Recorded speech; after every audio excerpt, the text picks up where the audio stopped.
Buenos días, hermanos. Amén. Dios les bendiga. Amén.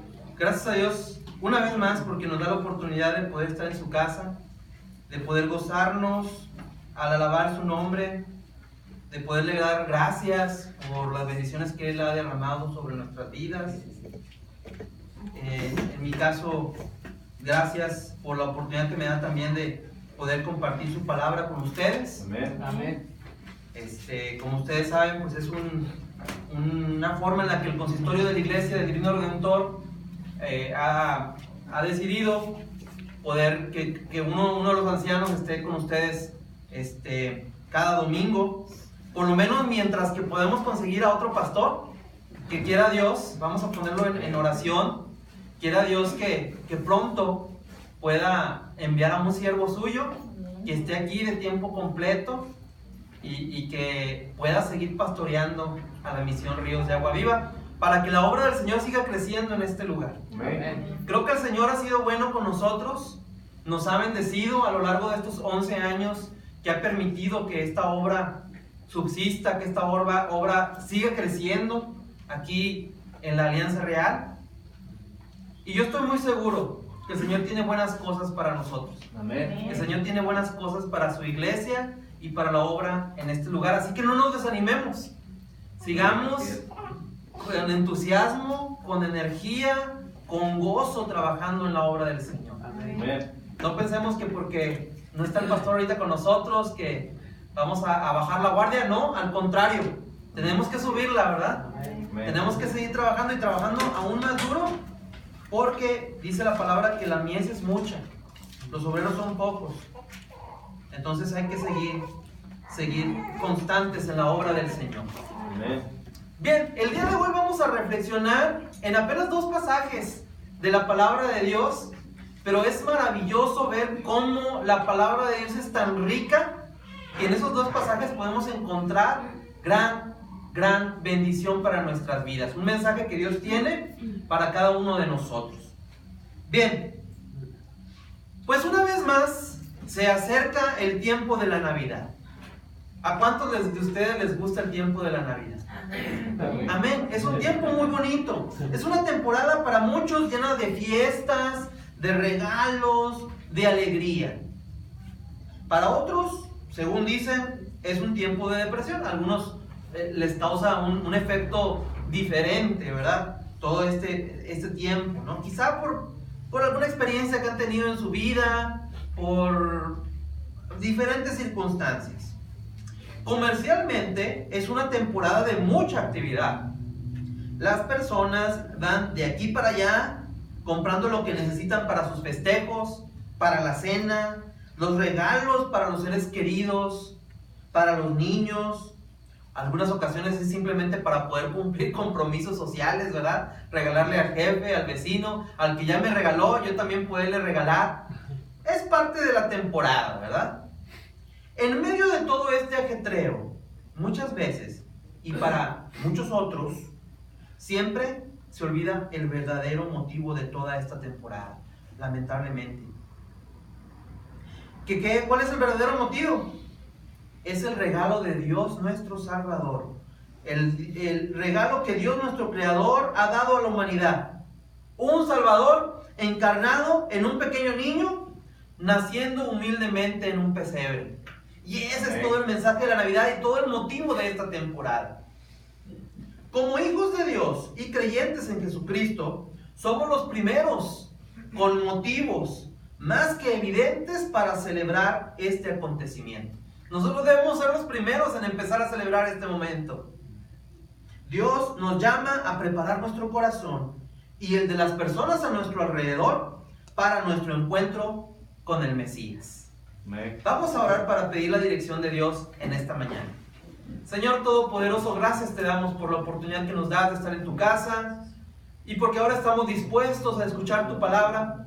Te rogamos que seas tú, Señor, el que abre a nuestro corazón y nos diga cuál es el mensaje que tú tienes para nosotros.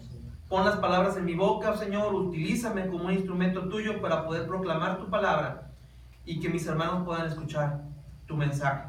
Que lo podamos poner en práctica y que sea para gloria y honra de tu nombre, Señor. Te lo pedimos en el nombre de Cristo Jesús. Amén. Amén. Vamos a dividir el mensaje en 3 secciones. ¿Sí? En la primera, vamos a hablar acerca del anuncio del nacimiento de Juan el Bautista, que es de lo que trata el pasaje donde se encuentran estos 2 versículos donde estamos estudiando en esta reflexión. El número 2 va a ser el llamado de Dios a su pueblo para preparar su corazón para el encuentro con el Mesías. Ese va a ser el número 2. El 3 es el llamado que Dios hace a nosotros mismos, a su pueblo, para preparar a otros para su encuentro con el Mesías. Entonces vamos a ver esos 3 puntos. La primera parte, el anuncio del nacimiento de Juan el Bautista. Y aquí la idea es que podamos reflexionar un poco en el contexto de estos 2 versículos que estamos viendo. Esos 2 versículos en los que se basa nuestra reflexión del día de hoy son parte del pasaje que el evangelista Lucas plasma en los versículos del 5 al 25. Si ustedes ven ahí en su Biblia, algunas vienen con algunos subtítulos o divisiones de los temas, y ahí es el llamamiento o el anuncio de Juan el Bautista, del nacimiento de Juan el Bautista. Esto aparece en el primer capítulo de Lucas y nos habla acerca de Zacarías, un sacerdote. Incluso nos menciona de qué familia venía este sacerdote. Nos menciona también a Elizabeth, que era la esposa de Zacarías y que era descendiente de la familia de Aarón. Entonces, como ustedes recordarán, en la Biblia se nos enseña que los descendientes de Aarón eran los responsables de ejercer el oficio de sacerdote, que era en el pueblo judío quienes presentaban los sacrificios en el templo. Entonces, ese era el trabajo de Zacarías, que incluso su esposa también era parte de la familia descendientes de Aarón. Era una familia importante dentro del ministerio del servicio a Dios. Ambos, dice la palabra de Dios, esto es muy interesante, que la palabra de Dios los registra de esta manera. Dice, ambos eran justos delante de Dios y andaban irreprensibles en todos los mandamientos y ordenanzas del Señor. La palabra de Dios da testimonio de la forma en la que vivía este matrimonio. Sin embargo, no tenían hijos, porque dice que Elizabeth era estéril y ambos eran ya de edad avanzada. Un día, como parte de su trabajo como sacerdote, le tocó a Zacarías el turno de ofrecer el incienso entrando en el santuario del Señor. Esto era parte de las funciones de los sacerdotes. Seguramente tenían un rol establecido, así como tenemos un rol para venir a predicar. Así me lo imagino yo creo que ya tenían ahí establecido ellos un rol, y le tocó a Zacarías precisamente ofrecer el incienso y entrar al santuario. Esto era algo muy importante, porque no cualquiera podía entrar al santuario, solamente los sacerdotes, y solamente cuando les tocaba el turno, ¿verdad? Fue ahí donde el ángel, que después sabemos que es el ángel Gabriel quien se manifiesta a Zacarías, se apareció y le comunicó el mensaje de Dios. Y le dice, fíjense lo interesante con lo que empieza el mensaje del ángel Gabriel. Bueno, primero obviamente al ver la aparición, dice que se asustó Zacarías, dice que se turbó su corazón. Se asustó. Imagínense ustedes, ¿cómo reaccionaríamos nosotros ante una manifestación sobrenatural como esta, ¿no? Se le aparece un ángel de Dios. Y se asustó. Pero el ángel le dice, no tengas miedo, Zacarías. Tu oración ha sido oída. Tu oración ha sido oída. ¿Cuál era la oración de Zacarías? El pasaje no nos dice, pero bueno, luego al escuchar cuál es el mensaje del ángel, podemos imaginarnos, ¿no? Y al conocer también la situación en la que se encontraba este matrimonio, que no tenían hijos. Probablemente su oración y la de su esposa era la de poder ser padres. Muchos o cuantos de nosotros no es una dicha tan grande poder ser padres, ¿no? Entonces seguramente anhelaban en su corazón poder ser padres, y esta era la oración que ellos tenían. Aunque por ser de edad avanzada, esto pareciera aún más difícil de poderse cumplir, ¿no? Incluso quizá muchos de nosotros ya no oraríamos por un motivo como ese, ¿no? Porque decimos, no, eso ya es muy complicado, es muy difícil. Sin embargo, para Dios no hay causa difícil o causa imposible. Para Dios todo es posible. Amén. Amén. Entonces, esto a nosotros nos deja una enseñanza como hijos de Dios. No hay nada imposible para Dios. Por más difícil que parezca nuestra causa, debemos poner nuestra confianza en Dios y perseverar en la oración. Seguir constantes, seguir pidiendo a Dios, seguir poniendo ese motivo en manos de Dios. La oración de Zacarías, le dice el ángel, fue contestada, fue escuchada y fue contestada. Y así pueden nuestras oraciones también ser contestadas si son parte del plan divino de Dios, como una manifestación de su amor y la misericordia que Dios tiene de nosotros. Él contesta nuestras oraciones conforme a su voluntad. Amén. También es probable que la oración de Zacarías consistiera en el cumplimiento de la profecía, es decir, la venida del Mesías prometido. Zacarías había escuchado, porque esa era la formación que tenían como judíos y más como sacerdotes, acerca de la palabra de Dios. Y él conocía las escrituras y él entendía que la palabra de Dios revelaba que habría de venir un Mesías. Y el tiempo en el que vivían oprimidos por el pueblo romano era un tiempo en el que ellos decían: necesitamos que el Señor se manifieste, que venga ya. Los historiadores más reconocidos de la época, esto de acuerdo a un comentarista, se llaman Josefo, Tácito, Suetonio. Esos son algunos de los historiadores de este tiempo. Dicen que en aquel tiempo había por todo el oriente una expectación general de que era inminente la hora de la llegada del Mesías. Ya todos lo percibían en el ambiente y esperaban que se cumpliera la promesa de Dios.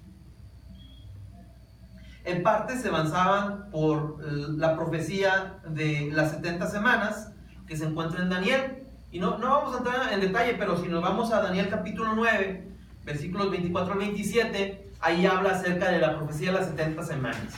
Que esto, si lo interpretamos en el tiempo en que se dio esa profecía y contamos 7 veces 70 semanas, nos da un total de 490 años aproximadamente. Entonces era más o menos el tiempo en que ya habría de cumplirse esa profecía, había transcurrido. Entonces ya había personas que estaban expectantes de que esta promesa de Dios se cumpliera en ese momento.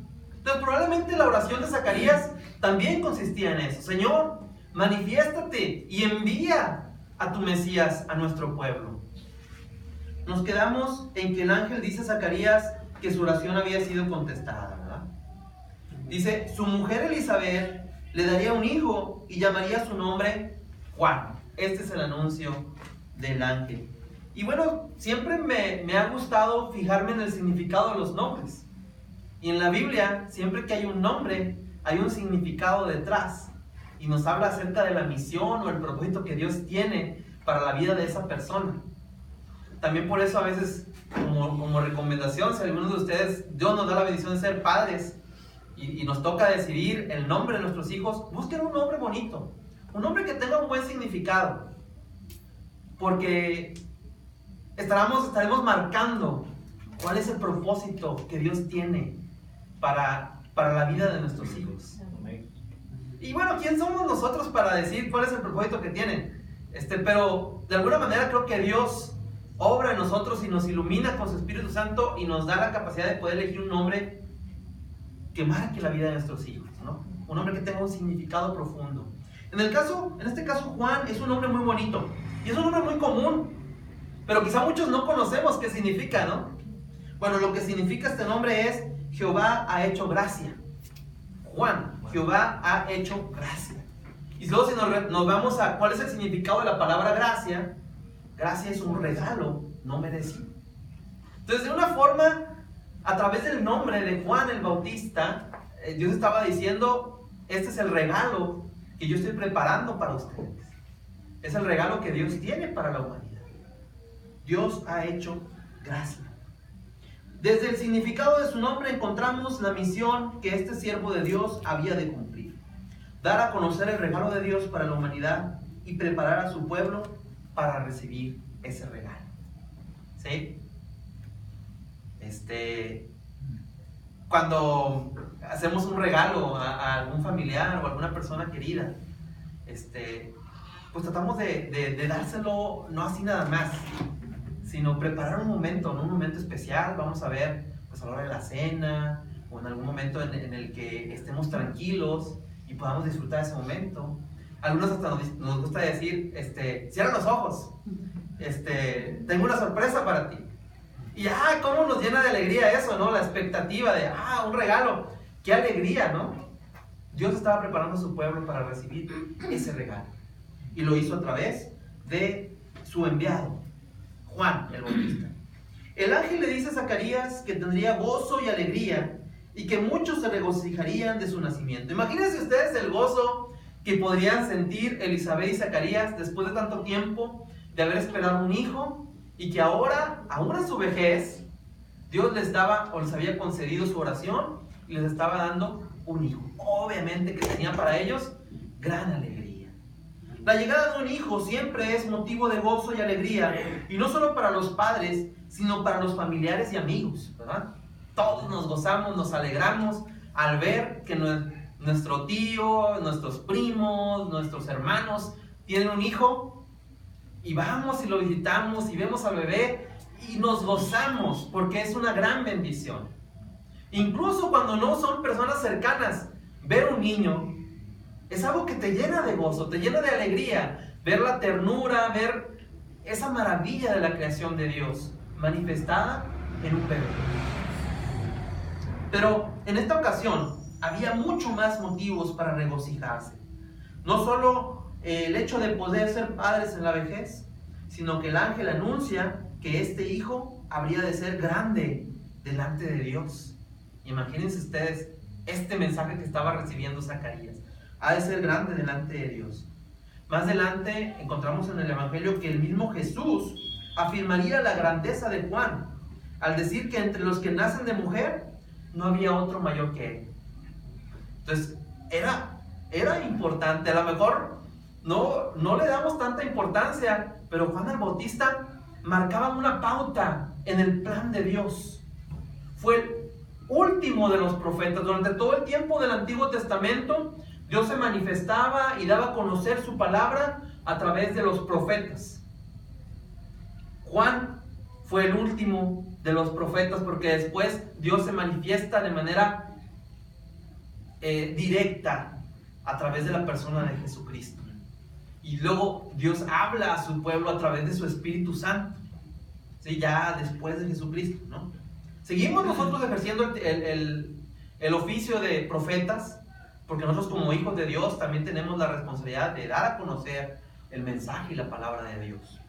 Pero Juan era una parte especial, un parteaguas entre lo que era antes de Cristo y lo que viene ahora, ¿no? El cambio que había de venir.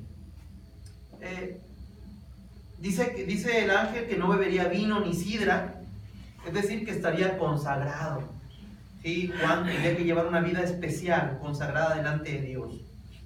Algo muy interesante es que dice que sería lleno del Espíritu Santo, aún desde el vientre de su madre. Qué interesante, ¿no? Lo que el ángel le dice. Y luego más adelante en ese mismo capítulo, capítulo 1 de Lucas, el mismo Lucas nos narra en el versículo 41, que al momento del encuentro entre María y Elizabeth, que eran parientes, el bebé saltó en su vientre y Elizabeth fue llena del Espíritu Santo. Entonces ahí se cumple lo que el ángel había anunciado, que este niño habría de ser lleno del Espíritu Santo aún desde el vientre de su madre. Qué interesante, ¿no?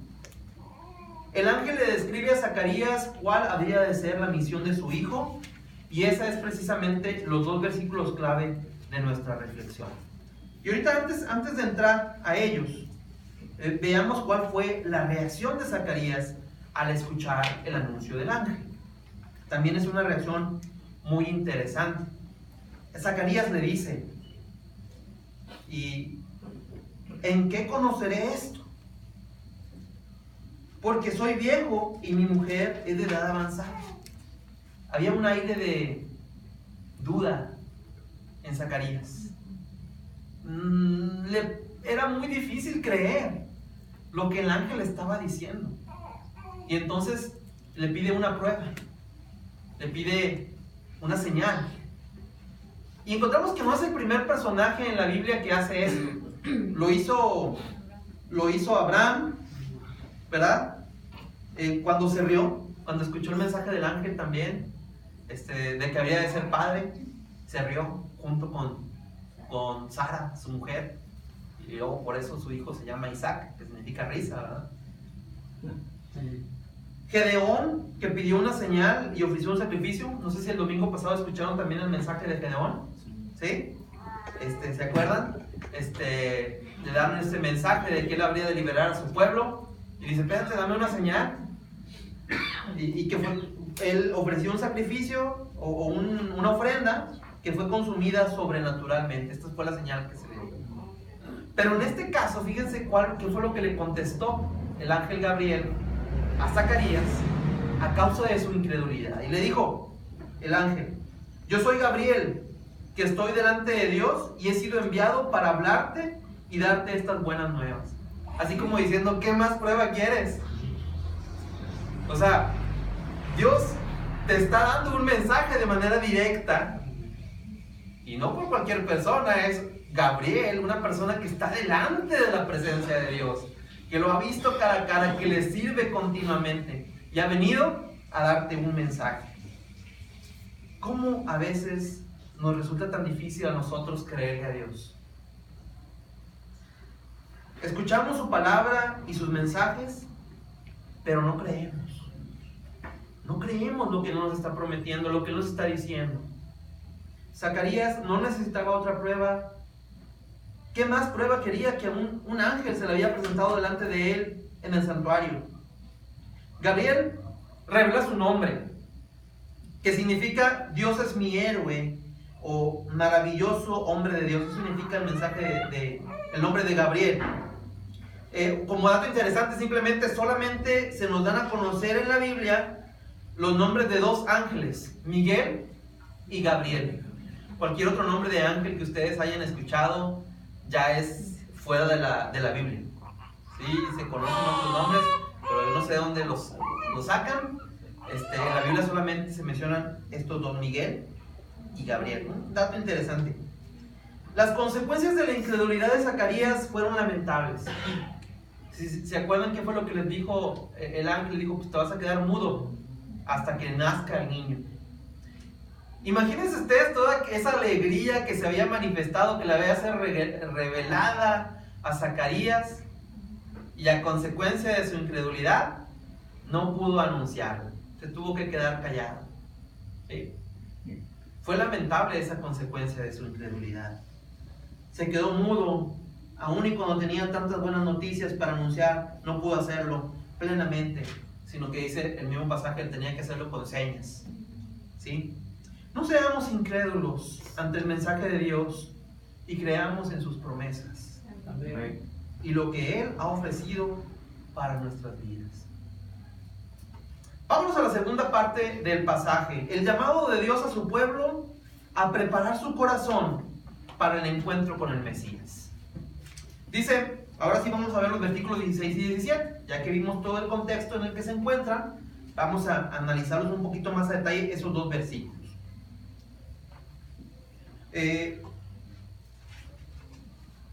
ángel Gabriel anuncia a Zacarías que Juan habría de hacer lo siguiente, hacer que muchos de los hijos de Israel se conviertan al Señor, Dios de ellos. ¿Sí? Eso es lo que habría de hacer Juan. La voluntad de Dios era preparar a su pueblo para la llegada de Jesús. Dios quería que su pueblo se convirtiera a Él. ¿A qué se refiere con convertirse? ¿Qué significa la palabra convertir? Yo lo entiendo de la siguiente manera, es cambiar. Es dejar de hacer algo que estabas haciendo y hacer lo contrario. Dejar de hacer lo malo y lo desagradable para Dios. Exactamente. Hacer lo bueno, lo que le agrada a Dios, ¿verdad? Al acercarse el tiempo de la Navidad, debemos de prepararnos y convertirnos al Señor nuestro Dios. Preparemos nuestro corazón. Convirtamos nuestro corazón de aquellas acciones que no le agradan, que le ofenden a nuestro Dios, y hagamos lo que Dios quiere de nosotros. Que este tiempo no solamente sea un tiempo de fiestas y sin sentido, sino que el verdadero significado sea el cambio de nuestra vida. Entonces tendremos una verdadera razón, un verdadero motivo para celebrar. Este tiempo es una oportunidad que Dios nos da para reflexionar y volver nuestros corazones a Dios. El versículo 17 continúa y dice: e irá delante de él con el espíritu y el poder de Elías. Esto es lo que el ángel anuncia acerca de Juan. El Antiguo Testamento, que termina en el libro de Malaquías, termina precisamente con estas palabras en Malaquías 4, del 4 al 6. Lo leímos ahorita más temprano, pero si gustan vamos a leerlo nuevamente. Malaquías 4, de 4 al 6.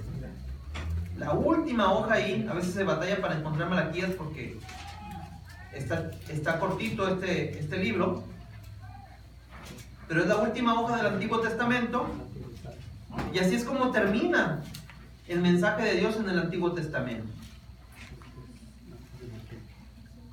¿Lo leemos todos juntos? Amén. Acordaos de la ley de Moisés, mi siervo, a cual encargué en Horeb ordenanzas y leyes para todo Israel. He aquí, yo os envío al profeta Elías, antes que venga el día de Jehová, grande y temible. Y hará volver el corazón de los padres hacia los hijos, y el corazón de los hijos hacia los padres, no sea que yo venga y hiera la tierra con maldición. En este es así es como termina el Antiguo Testamento. La promesa de Dios en el Antiguo Testamento estaba por cumplirse en la persona de Jesucristo. Y Dios estaba enviando un mensajero de avanzada para preparar el camino del Señor, tal y como lo profetizó Isaías 40, en versículos del 3 al 5. También un pasaje muy conocido, sobre todo en estos tiempos de Navidad. Dice: voz que clama en el desierto, preparad el camino del Señor, enderezad calzada en la soledad a nuestro Dios.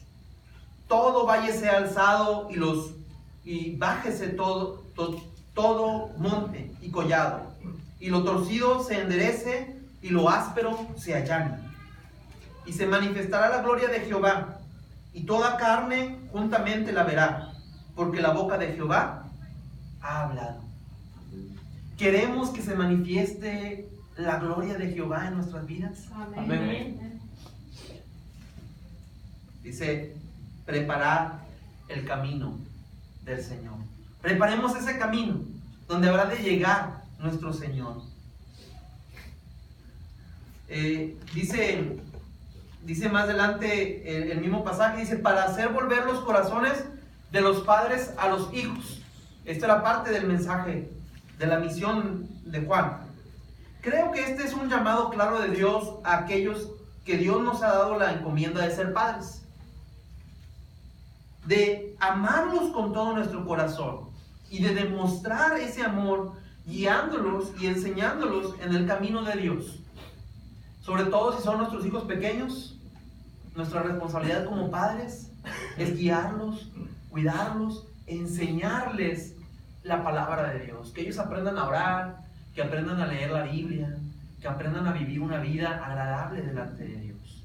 Ese debe ser nuestra misión como padres. Vamos a ver Génesis 18, 19. Alguien que lo quiera leer, por favor. Génesis 18 y 19.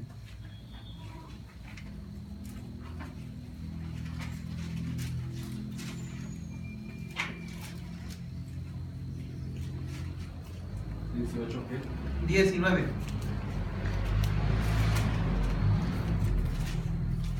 Porque yo sé que mandará a sus hijos y a su casa después de sí, que guarden el camino de Jehová, haciendo justicia y juicio, para que haga venir Jehová sobre Abraham lo que ha hablado acerca de él. Estas son palabras de Dios acerca de Abraham, a quien conocemos como el padre de la fe, en donde se da origen el pueblo de Dios, donde tiene origen el pueblo de Dios.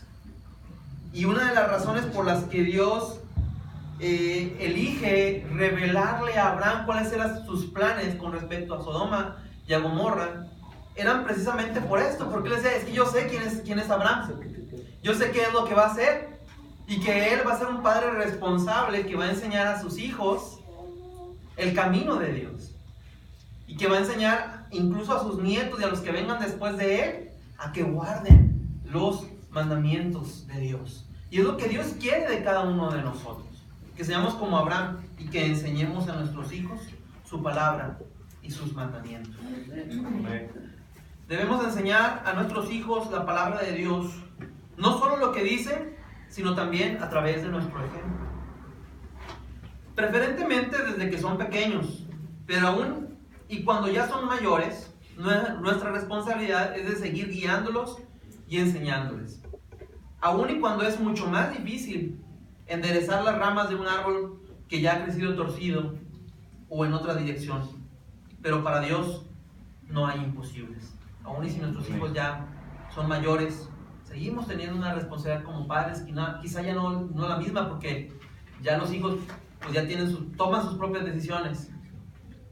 Pero aún así podemos seguirlos guiando. Y a través de la oración, Dios puede obrar maravillosamente y permitir que si ese árbol, esa rama creció o va creciendo en otra dirección, Dios puede obrar y hacerla volver a sus caminos. Amén. Dice el ángel, continuando con los versículos que estamos analizando, dice, y de los rebeldes a la prudencia de los justos. También era parte de la misión de Juan.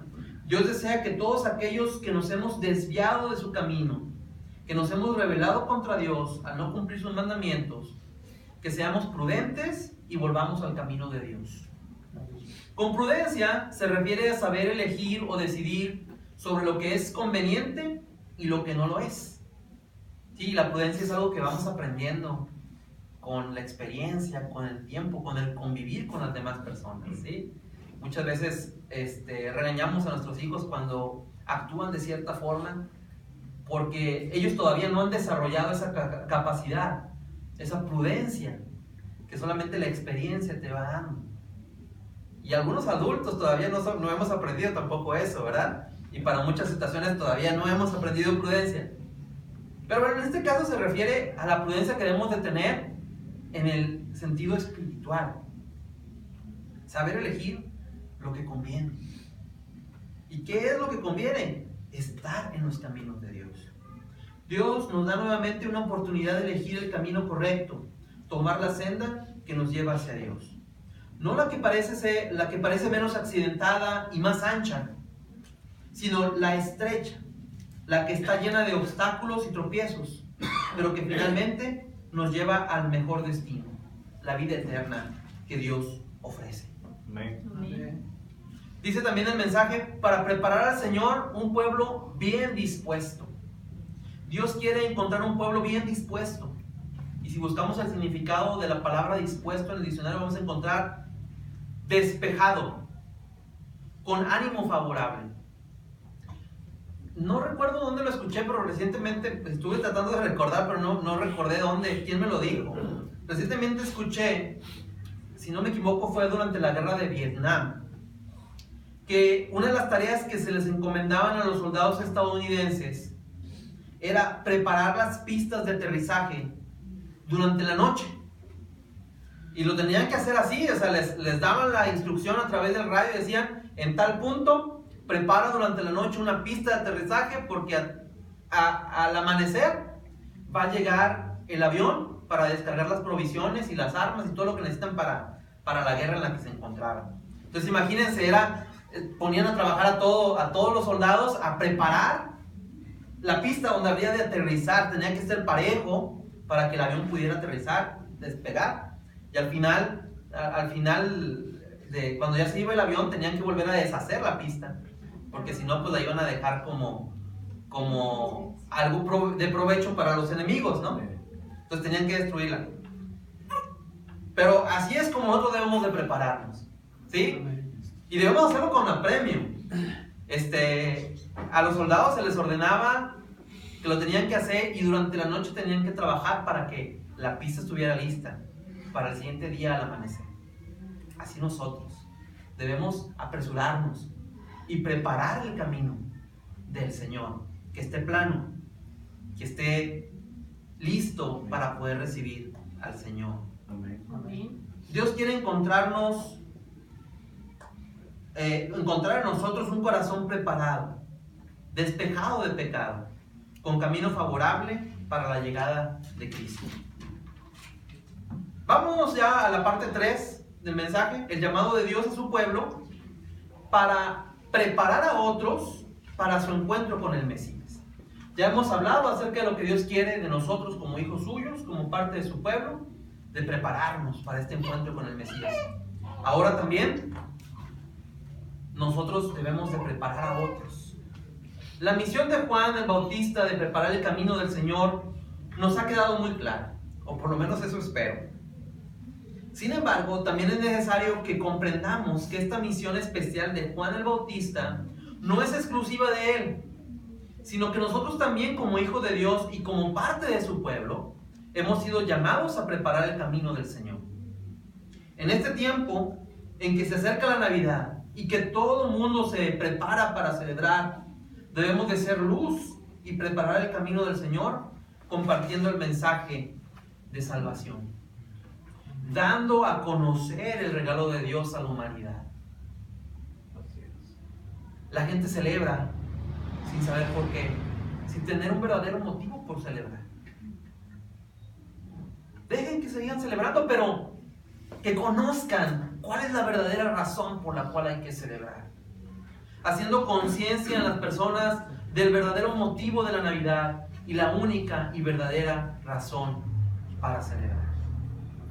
Concluyo con lo siguiente: es una hermosa temporada llena de festejos y regalos, pero la verdadera razón para celebrar es el regalo de Dios a la humanidad. Preparemos nuestros corazones para esta temporada y ayudemos a otros para estar dispuestos para el encuentro con el Mesías. Amén. El Señor les bendiga. Amén. Amén.